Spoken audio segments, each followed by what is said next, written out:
Here is a collection of extra stuff. In part 5 I didn't look up far enough and I missed this roofline at Östra Hamngatan number 15.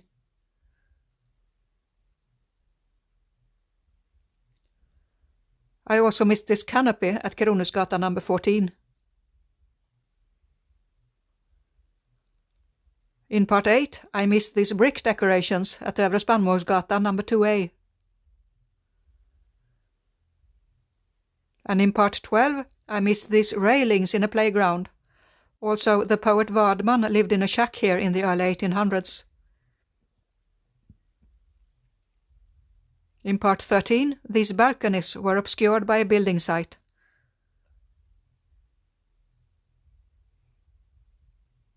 In part 15, I didn't look closely enough at the door at Packhusplatsen number 6. Virgo.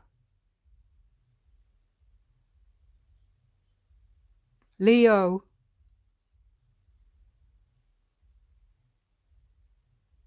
Aries.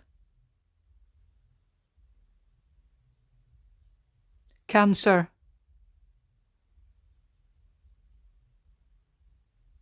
Taurus.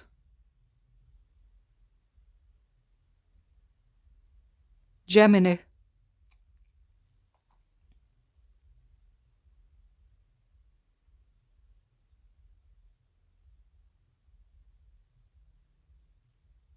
In part 22, I was in two minds whether the facades at Nils Ericsonsgatan would count as decorations.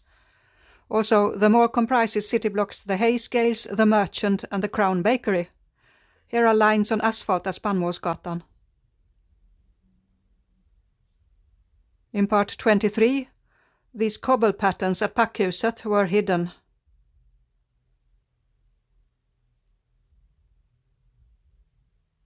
The fountain bridge from part 24. Any corner will do, however exposed.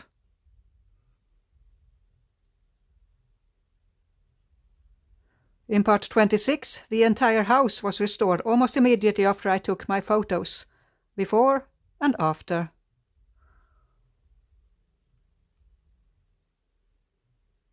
In part 27, perhaps the bus terminal itself is a decoration.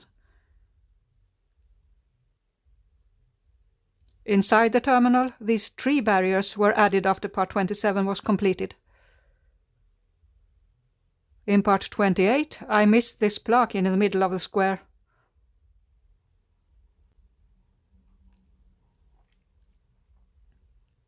In part 34, I missed the door handles.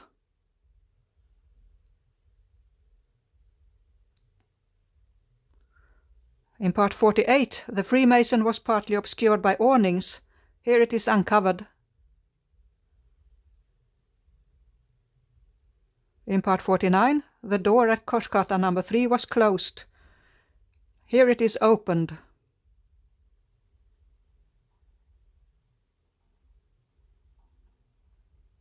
And in part 50, the gate was closed at Dutchman's Yard, which looks like this inside.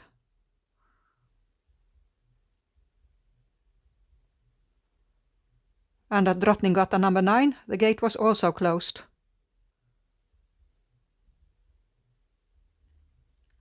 Peeking in through the bars.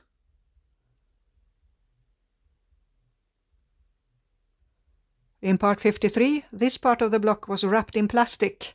Here it is unwrapped.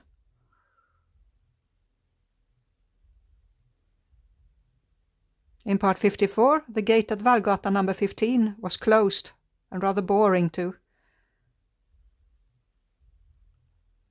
Let's look inside. Some decorations in the passage.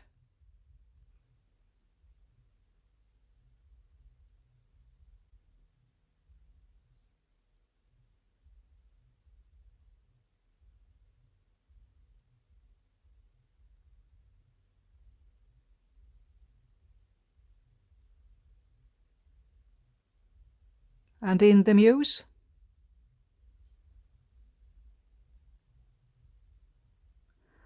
In part 79, I didn't look too closely at this interesting door at Kasantorget number 11A.